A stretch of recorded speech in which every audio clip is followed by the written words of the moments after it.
everybody. Well, welcome back to block number 2, the Austin Action Fest. Appreciate y'all being here. We're here with a very special guest today. A friend of ours named Sheila. Sheila is an amazing artist. She does a number of different things. So I would like her to introduce herself and her multitude of skill sets. Do not be bashful today. Just tell the truth. You're amazing. And let the people out here know why. Go.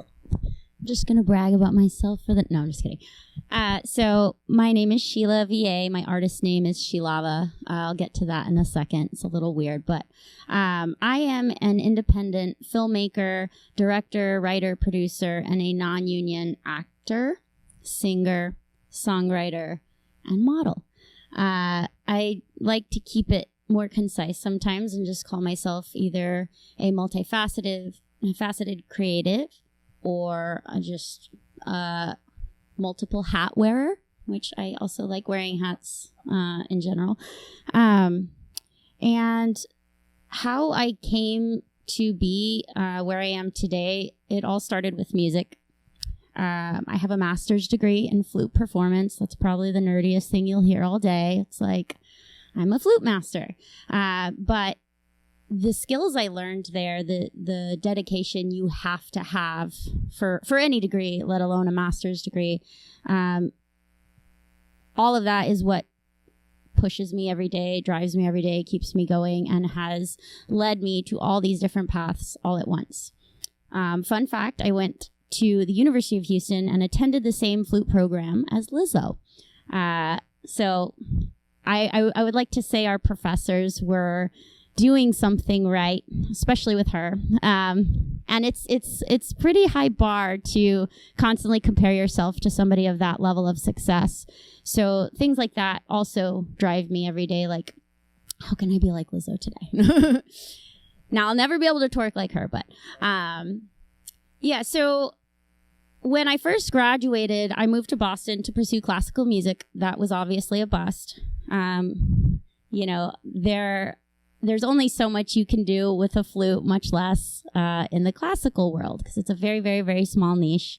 Actors and artists sometimes grumble that they're never going to make their big break. You know, there's like 1% of all creatives make it big. And then I joke that as a classical musician, that percentage goes down even further. It's like 0.01 of all classical musicians will ever achieve anything, because once you make it in a symphony or philharmonic, any sort of prestigious ensemble, you're there for life.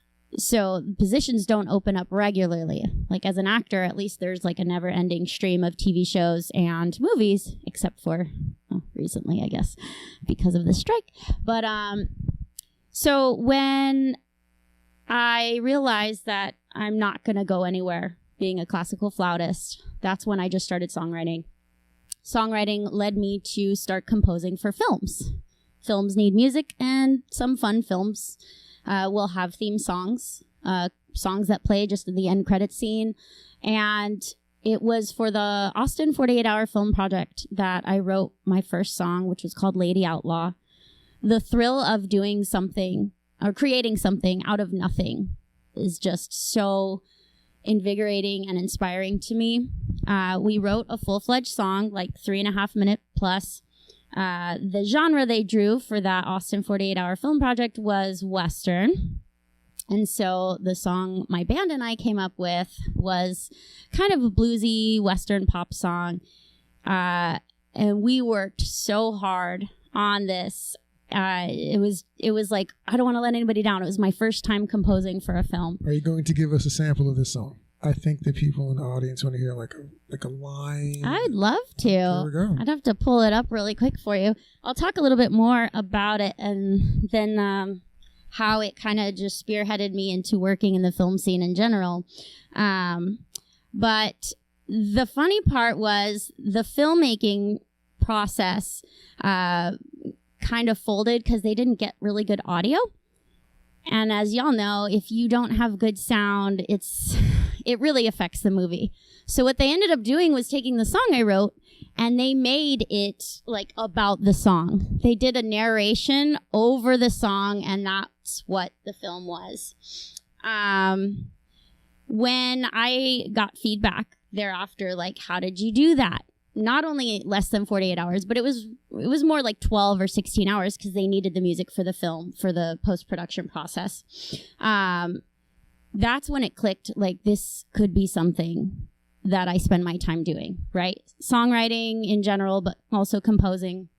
And I just started doing that nonstop. Anybody who wanted music for their film, I was like, let me know. I've got you. And I was working on project after project after project that was not paid, that was pro bono. That was the question I was getting ready to ask. Okay, so are you getting paid for these, or were these just... This was me, like, just being blown away with how film worked.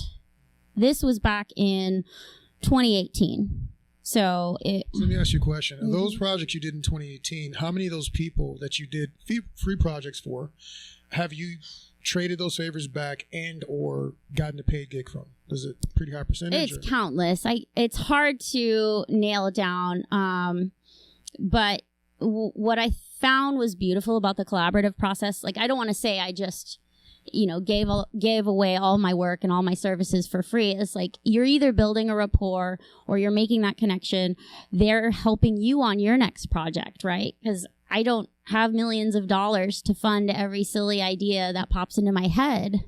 So I willingly help other people. And then when I post something like, I have an idea for a music video, I get hundreds of messages like, let me help you now, right? And so it's kind of invaluable when you make those connections and you work with like-minded people.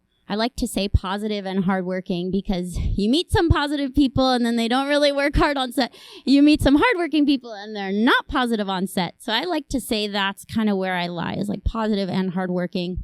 And then just within a year or two, it was like tenfold the amount of songs I was writing, the amount of projects I was being asked to come on for because they liked my chipmunk voice, and they're like, oh my gosh, you'd be great for this. Have you ever acted? And I'm like, no. And they're like, well, you need to.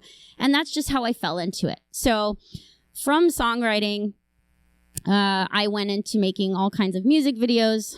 I look back at some of them and I'm like, what was I thinking? But each one got better. And that's actually how I ended up meeting Edwin and Benjamin here, is through a music video, one of my favorite to date. And it was through that process that I quickly realized how different filmmaking was from project to project. You can have a 1 or 2 person crew and come up with something that's like, oh, hello. You can have a 1 or 2 person crew and come up with something just as breathtakingly beautiful as something where you spend tens of thousands of dollars, or whatever the budget is, and you have a 90-person cast and crew, right? And so it's not just about the budget. It's not just about the resources you have. It's about the people who are involved. I was trying to pull up that song, but for some reason I don't have service in here. I don't know what's going on. It is interesting in this place. But there's a couple of things you said that are very interesting. Mm-hmm. One, you did some work, put some goodwill out there, and it came back to you. That's awesome. That's how it's supposed to go. Mm-hmm. But positivity. I found it. Okay, go ahead. So this is that song. So it's got this nice country western vibe. But we wrote this in 12 hours.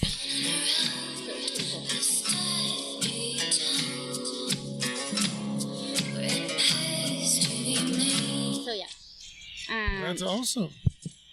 But that's like skill set meeting, so you're prepared, and then the opportunity comes. You have the positivity and the hard work. All that stuff is coming together. You can't just have one or the other. One thing I think that's been different, most of my experiences, even in California, were good. When I worked in Cali and LA and all that, most of them were good. But I think one of the differences is there, you can afford to sometimes not have the positivity side down or be as positive because you have money or you have power. In the indie film realm, it is even more relational because you don't have as much money and I don't have to be here. Yeah, you can't throw away time. You can't waste any moment you have with these people. And the community here, just in Austin, but let's say Central Texas, even reaching out to Houston and Dallas, I have a ton of contacts I work with regularly there. People remember like how you made them feel. And so, yes, sometimes you step on a set and it's super high strung or it's super stressful or there are a lot of fires that happen. By the way, that's how I got into doing a lot of AD work. It's because I got really good at managing fires and preventative management on that end. Talk a little bit about that. What is in your eyes and from your experience, what does an AD do that is so critical to a set, and why should us, is when we have a smaller crew, why is it important to have an AD on set? I'd like to think a good AD is somebody who will recognize problems before they happen, and they will work hard to make sure that the set, the cast, and the crew go through as little fires as possible. So I have a very, very over analytical way of thinking, sometimes to a fault. I'm constantly like nitpicking, like this could be better, this should be better, this doesn't feel good, this doesn't sound right, whatever it is.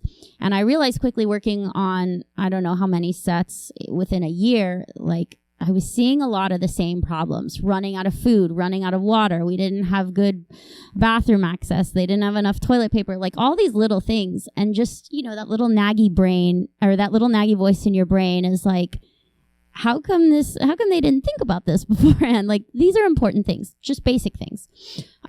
Forgetting like shot lists and making sure you have, the right gear, making sure you have the outlets nearby, right? All the crew side of things. I'm not a camera person. I've never done grip or electric, but I would notice things like, why is it taking 3 hours to set up one shot? Like, how did you guys not know there wouldn't be power in this spot? Like, don't you think about these things beforehand?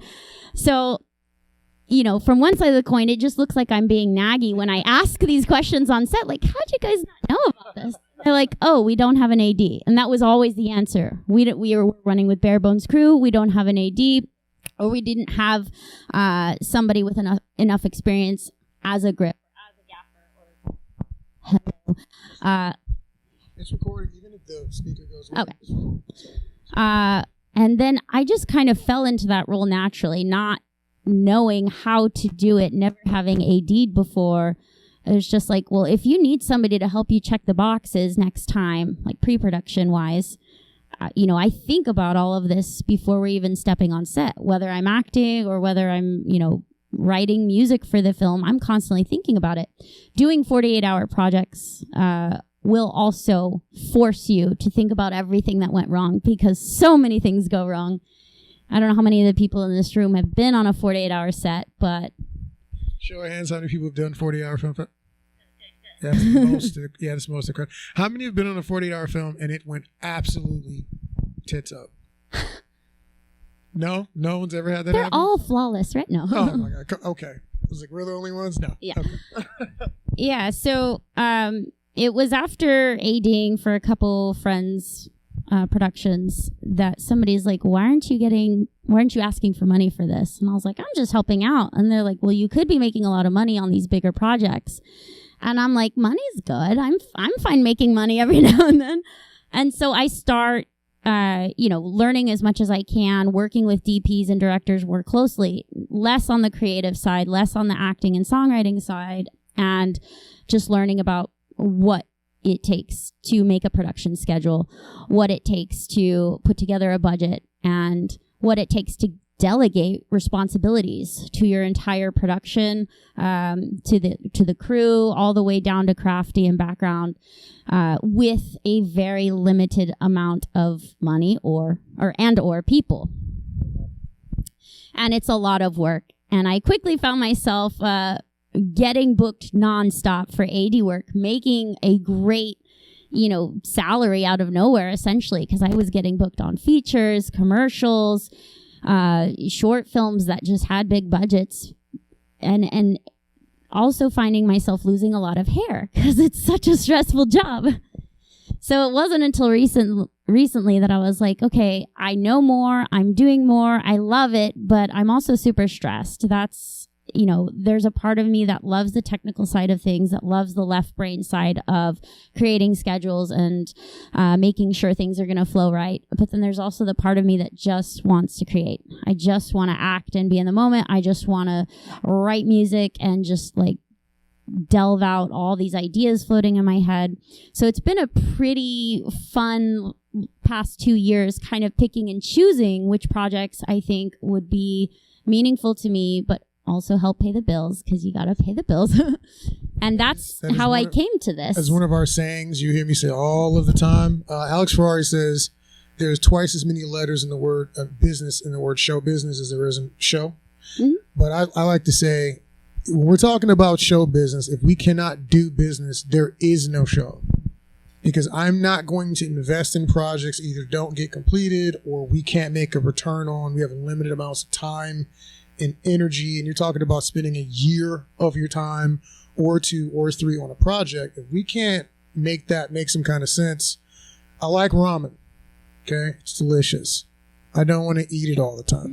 Okay, we got to make some money. We got to diversify this food group. So, continue. Yeah. So, jumping into the AD side of things is what really helped open up my eyes to everything else that went into filmmaking. Right? As an actor, you get one side of the story. As a songwriter or composer, you get just kind of that back end. Like, you have the script and you have all the thoughts and you have all the footage, and then you start writing the music. But really knowing what it takes to make a film run, or a film set run smoothly and successfully, that's all on your production team. I don't know if it's something I'm doing, but and it's still recording. So just yeah. And so again, the last couple of years, I have now these different hats that I wear, from acting and songwriting to ADing, writing, directing, producing. Producing is a whole other thing as well. And having that, I guess, luxury of getting to pick and choose which projects I want to work on, in which roles, sometimes multiple roles, and finding a lot of fulfillment in that. A question I get asked all the time is like, do you feel like you're burning the candle, not just at both ends, but like from the middle on out? Like, do you have anything left over? Do you ever take a break for you? And I respond like, well, yes, but that's what I love. It's when I'm sitting at home doing nothing, I start to feel bored. And sometimes we confuse boredom with other extreme feelings like anxiety or depression. And if I'm just sitting there and I'm not doing something, I truly feel like I'm wasting my time. Which is silly to think that, right? You want to take a break. You want to take time for you, self-care. You have to rest. I found that out the hard way this past spring, but live and learn. The other question. I got you. This thing hates me. It does not like us, but it's okay. We're good because it's still recording. So, the question I get asked a lot is, would it not make more sense to choose like one path, give your all to that, instead of dividing it between all these separate career paths and, splitting your time? And yes, it does make sense, but there are billions of people trying to do that, and they're still not happy at the end of the day. They're upset they don't book this role. They're upset when this film they spent 2 years on does not come to fruition. They're upset when, all this time, money, energy is spent on one project and it doesn't go anywhere. So it's like, I found my own sort of happiness and satisfaction with doing things in short bursts throughout a multitude of art forms and creative pathways. So talk a little bit about the voiceover you gotten into, because I have a lot of people who have an interest in that. Yes. A lot of actors see it as a way to create additional income. I know nothing about it. So we're curious how you got into that, and tell us a little bit about Common Writer, I believe. So there is a production, media, graphic novel, a multitude of art forms company called Iconic Comics. And they were creating the next volume of this pretty popular series. It's super popular in Japan. It's picking up speed here. It's called Common America, which literally means masked American, if you translate it properly. But common meaning mask. So they take their graphic novels and they create these little animated trailers for them as like teasers or promo material. So again, they're just comic books, quote unquote. They're graphic novels, but they like going to that next step. And now they have this material that they're trying to pitch to different people, put some feelers out there because they're so popular. I got tagged in a post on Facebook. The writer and animator of this series was looking for somebody to write theme songs for these animated trailers.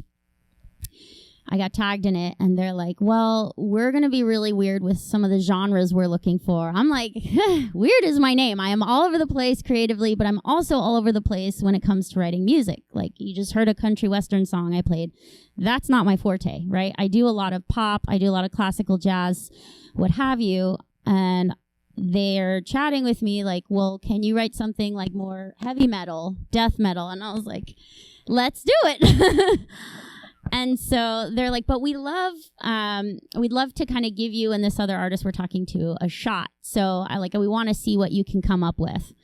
I'll pull it up here in a second. This is like, I make fun of my voice all the time, but when it comes to anime, it's like, for some reason, people like that super high-pitched. Perfect for anime. I don't know but why?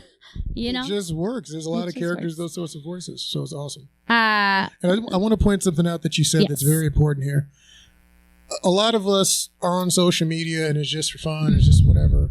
But this story she's telling you is she got work by getting tagged in a post, by someone liking her or what she does, seeing a post and saying, oh my God, she will be amazing for that. So staying top of mind on your social media and marketing your skill set and people knowing all the things you can actually do. One of the things I had happen when I was in California is people were like, well, what do you do?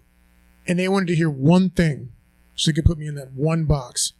But if I told them I was a fight choreographer, but a camera op gig came up, well, they wouldn't think of me for that. They couldn't think of me for that because they didn't know that's what I did. And I do a multitude of things, and she does a multitude of things. So I try to tell people to not let your light dim. Don't dim your shine. Like, be as extra as you are. Like, all the things that you do, that's social media is a place for you to like kind of show that stuff off. Because if I need that one quirky dude who, I don't know, looks like I don't know anybody. It sure looks like Joe Pesci who can do a backflip. But if I've never seen you do a backflip, but you look like Joe Pesci, I'm not going to know that you can do it. So if you gotta show me. So social media is a great place to show off all your skills. If you can sing, if you can rap, if you can dance. So like even when I got into film, a lot of people didn't know I could dance. And that's how I actually got into stunts, is because I could dance. That's amazing. So most of my film people didn't know I even had those skill sets. So once they found out, like, oh, I need a dancer. So don't shy away from the power of social media. I know it gets weird on there sometimes, but like, it's a freaking tool to get you paid. So please utilize it. Yes, I think it's only mine that hates me.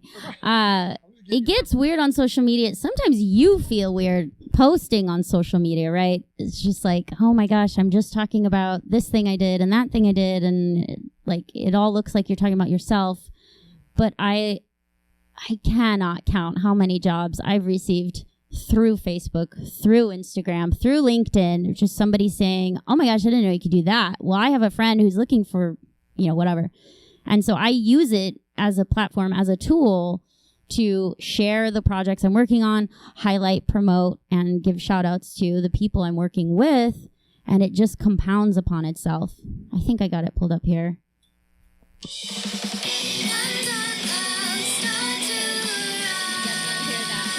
Yep. Sounds like shit. Don't hold that. Yeah. So that was kind of the test. And I'll never forget, I was writing the lyrics one day and they just all came, and I sent it to the writer, director, animator. I was like, okay, remember, I can tweak anything you need.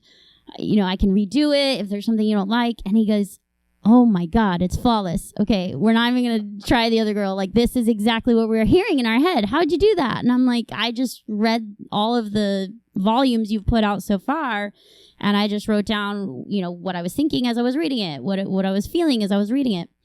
Wait a minute. Okay, that's hitting the nerve here.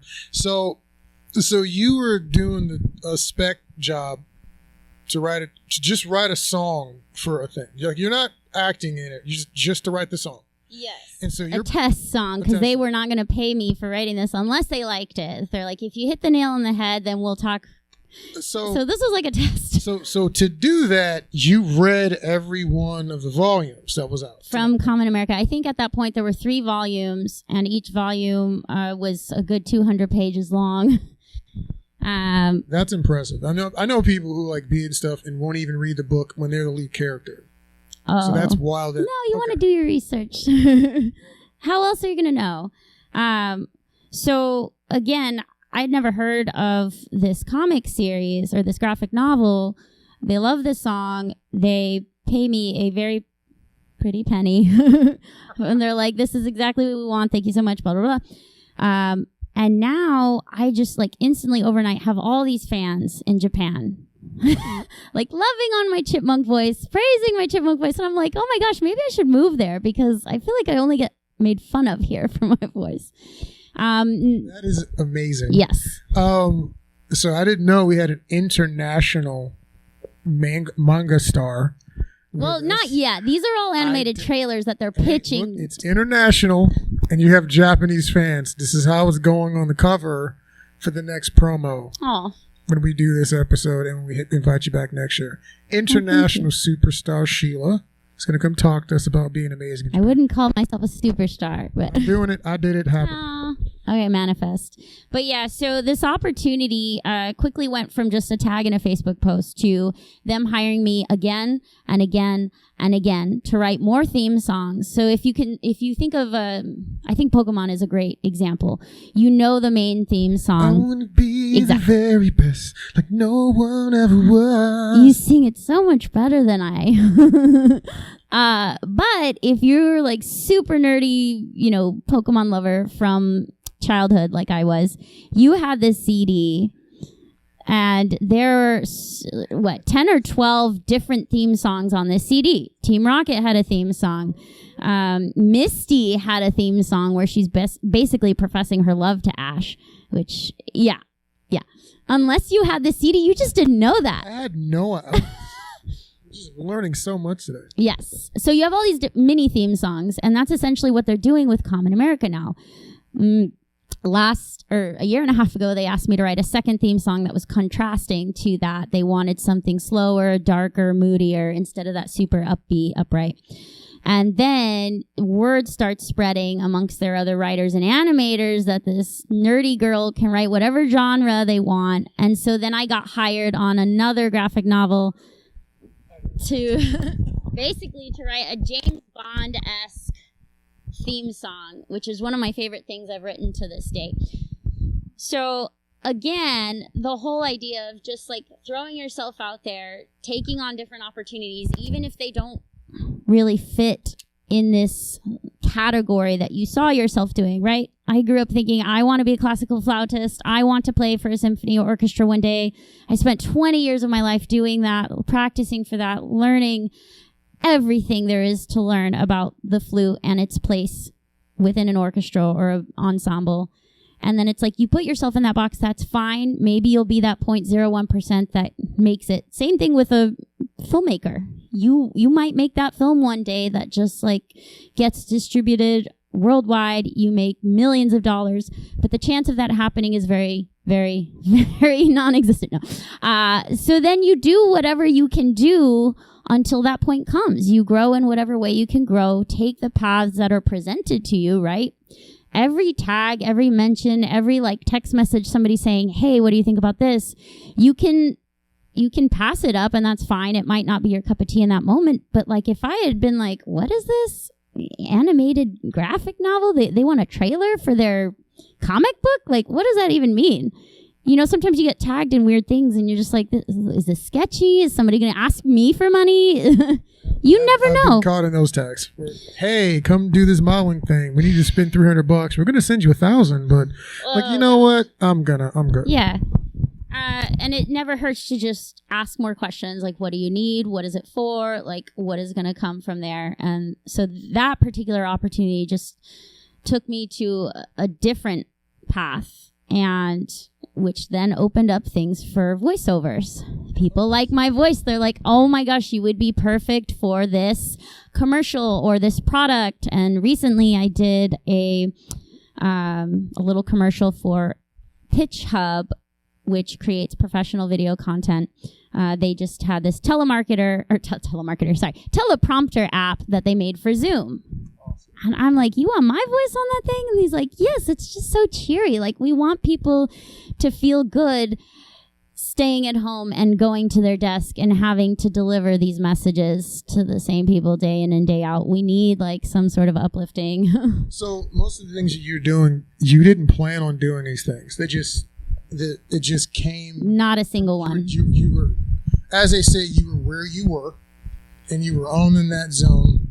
And by doing that and being positive and hardworking, it led to another opportunity, just to what was offered and moved up. Yes, being awesome. As positive as you can be given certain circumstances. Sometimes you work with people and it's just like the energy. They haven't even said a word, but you walk in and you're like, I already know this is going to be hard. You do the best you can do. But work as hard as you possibly can, and then being open. Just like there's such a weird stigma nowadays. It's just like, I don't want to give you all of me because I need to reserve myself. I need to save myself. I don't want to, trust that this is going to go somewhere because it looks weird, or you don't have that many followers on Facebook or Instagram. You only have 100 followers. Like, this can't be a very good opportunity, right? Just being open and just like listening to people, like, what are you working on? And then it can grow in ways you wouldn't have thought possible.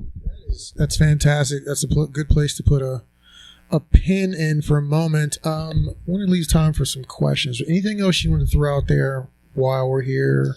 Yeah, I think just like talking about the idea of being multifaceted, having different strengths and different abilities to help something come to life, whether it's writing, DPing, editing. I think no matter what you do, you learn something about yourself every single time. You grow in different ways. But as a whole, you look at the work you're doing completely differently if you try these other avenues. There is something to be said about people who only write and that's all they do ever. Or same with DP, like, or acting or whatever. But you'll never truly understand how important your role is in the grand scheme of things if you don't at least dabble or learn about all these other... We call it being like a predator. So if you can produce, if you can edit, if you can shoot... I never heard that word. Preditor. And so if you do that, and a lot of people we work with, that's what I learned to do. And then I figured out what I wanted to do and focused on. Yeah. But everyone that I've worked with that wanted to shoot stuff, once they had to edit something for the first time, it changed their whole mind about how they did all the shooting. It was like, that part wasn't fun with the syncing of the sound because you guys didn't want to slate. See now I see. Okay, I see why everybody's so stressed. Yes. So let's not do that on the next one. Okay, we're good. So we wanted to open up the questions. We got a couple minutes for questions. Did anyone have anything they wanted to ask of our international voiceover actress here? Hello. Yes.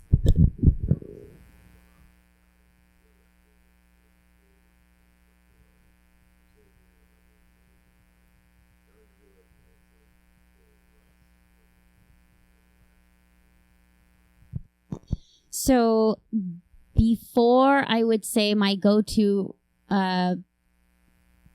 plan for utilizing rest time in the best way is just to sleep. I've realized, after becoming a mom recently, I have an 18-month-old, that sometimes sleep, it it almost makes it worse. Like if you can sleep at night, that's great. And like if you can catch a cat nap here and there, but there will be days where it's like, oh my gosh, I have the whole day off. I'm just going to sleep all day long. And then I feel awful at night for some reason. It's like my body's stagnant. I'm not letting my creativity out. I'm not working out. I'm not getting endorphins. I'm not eating on a regular. Oh no, Amber alert or silver alert. Being mindful that even when you have days off, even when you're feeling bored, that's an opportunity to find balance. That's an opportunity to still be creative in other ways. You can get creative in your physical activity. You can get creative in, writing or journaling, in grooming your pets, in cleaning up your house, in organizing. Like, you don't just have to be a creative when it comes to work. And when you're not working, it doesn't mean that you have to instantly become a slob or just like lay in bed for 16 hours. Don't get me wrong. Doing that once in a while, it does feel good, but it was like here and there after getting pregnant and having a baby, it's like, oh my gosh, I have a whole day off. I'm just going to sleep all day long. And then I'm not like in the right state of mind when it's time to take care of my kid again, or when it's time to go back to work the next day. I actually feel worse because I didn't hydrate through that 16-hour sleeping period. So now what I do is I just try to find some sort of balance. I try and get creative in other ways.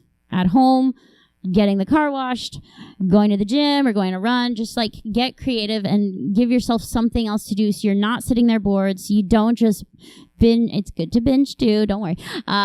You don't binge for like 16 hours, right? Little binges, little here and there. So balance, I think. Good one. Good question. Good answer. Anybody else have any questions they want to ask before we get out of here? Hi. Yes.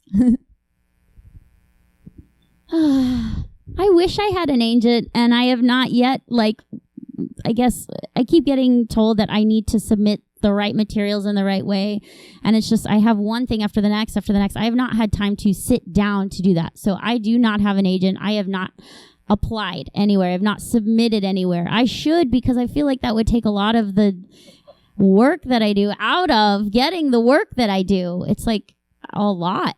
And so I'm my own manager. I'm my own agent, if that's the right term for this. That's going to be her next business now? No. You're going to then become an agent manager, talent manager? No. Boom. Yeah, so I wish I had an agent, but it's like every time I've put feelers out there, like, who do y'all recommend? Or like, who's great to work with in this area? And I get a slew of responses. Like, this place, but they expect you to submit this. And I'm like, my stuff is all over the place. The time it's going to take for me to redo my reel or get new headshots or, put together a multitude of things like showcasing songwriting versus modeling versus producing versus acting. It seems like a whole project in and of itself. And it's like all these little projects keep popping up. I want to do them right now. And then I just don't have time. So maybe one day it'll just happen. I don't know. Somebody's going to listen to this and reach out to you. That's what I'm believing right now. Oh. It's going to be some good stuff. Thank you for the question. Good answer. Thank you. Any other questions from the audience before we get out of here and move on to our next section? 3, 2, 1. They're like, she's already talked our ear out. No. I can't take any more chipmunk voice. No, I'm just kidding. Well, the speaker can't take it. Thank you, speaker, for keeping us in line. But thank you so much. Thank you so much for having me. Our pleasure. So just go ahead and tell everybody where they can find you. I'm on every social media platform times like 4 because I have like Facebook for my music versus for filmmaking versus my personal one. And then same thing with Instagram. I have all my music on SoundCloud, by the way, and there's a long story behind that. The whole like stick it to the man thing that songwriters have been going through for years, and now actors are joining us. Yay.